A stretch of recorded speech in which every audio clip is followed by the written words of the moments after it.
They've held other climate strikes here before, but never headlined by the diminutive Swedish teenager seen by many as a colossus of environmental campaigners.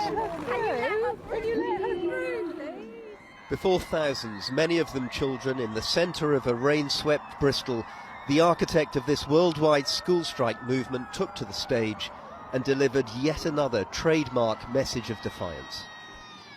Activism works, so I'm telling you to act. We are being betrayed by those in power, and they are failing us, but we will not back down.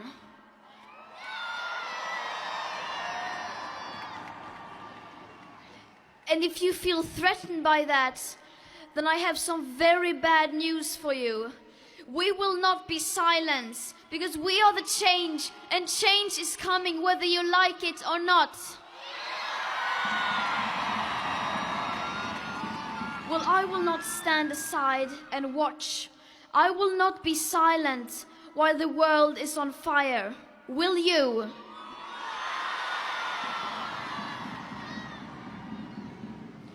World leaders are behaving like children, so it falls on us to be the adults in the room. One of the organisers of today's rally was 17-year-old Orla McMahon.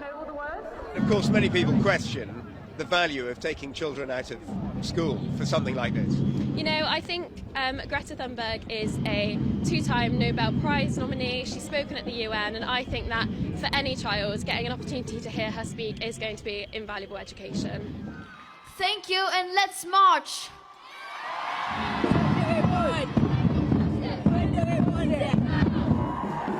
And march they did. Police estimated more than 15,000 joined in. Organisers claimed it was more like 30,000. They scrambled for a view of the star attraction, her audience finding any vantage point they could. This is monumental, I think. I think seeing this massive crowd of people coming together, I think it's amazing. What do you think she's doing that you like? Trying to save the planet. But not everyone in Bristol today was impressed. They can protest on Twitter and Instagram, Facebook. They don't need to block the road, block the whole city centre. We're Channel 4 News. Load of bloody rubbish, just load of bloody rubbish. Why do you say that? Well, because you're not going to get nothing out of it. You won't get a thing out of it. Having Greta Thunberg lead your climate strike rally is obviously a huge coup for the organisers here. And it comes just a day after, of course, another very big moment for environmental campaigners. Namely, the Court of Appeal's ruling that the decision to allow Heathrow's expansion was unlawful. Now it's thought plans for a multi-billion-pound roads programme could also be challenged. It's against this, in a background of extreme weather events from flooding to fires, that many on today's march hope momentum is now with the original school striker, who's used platforms from the UN to Davos to berate world leaders over their climate credentials. People are suffering. People are dying. It really feels like the revolution is starting to happen. We've known about climate change since before I was born.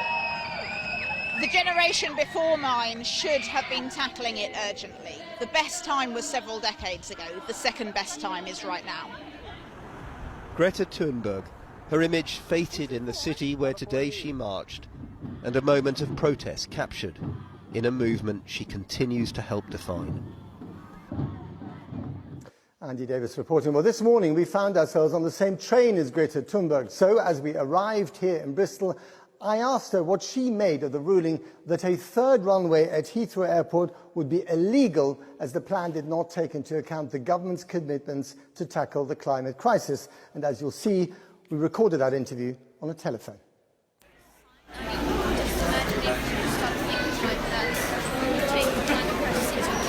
Right.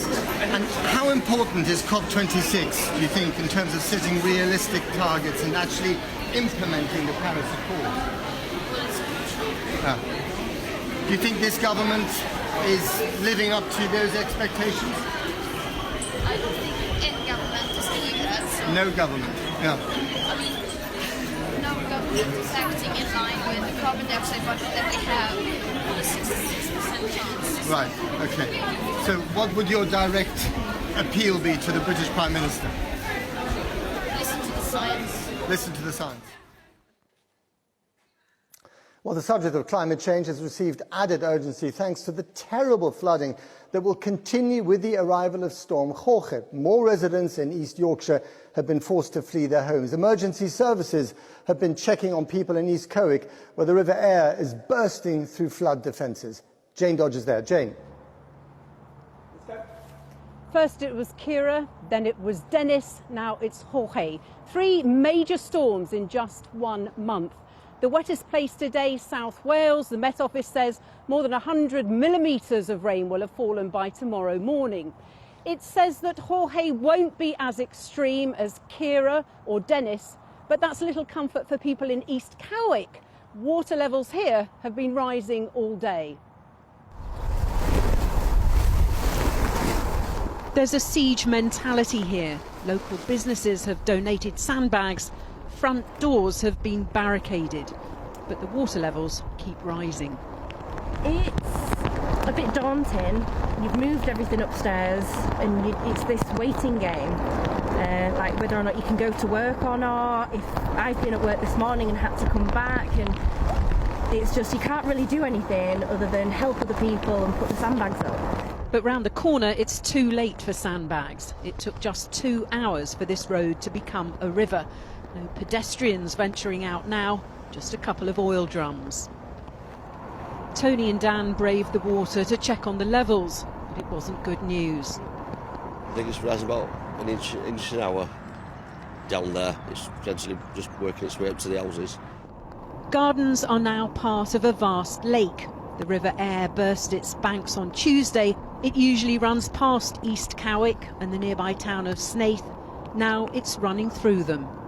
We've been abandoned. This village has been abandoned. Yesterday, myself, my friends, whose houses are now under 4 foot of water, were down this road with brushes and shovels trying to keep it.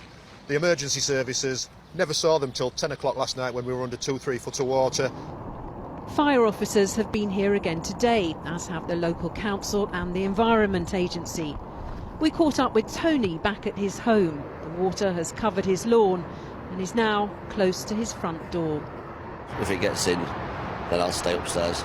I ain't leaving it, I'm staying here. Even if the water comes right in? Oh, yeah. What's your reaction to what's happened today? There's nothing we can do. You can't stop this, stop the water. It'll get wherever it wants to go. Back door, I think. Yeah. And that could include the village of West Cowick, a mile down the road. With water levels still rising, people there have already been warned they may have to leave their homes tonight. Evidence of those rising water levels this afternoon. You could still see the word road on the sign behind me. Not anymore. Some good news though, the Environment Agency says it has managed to replace those buckled flood defences at Bewdley and Iron Bridge just in time for the next onslaught. The River Severn is expected to rise again on Sunday with the possibility of more flooding.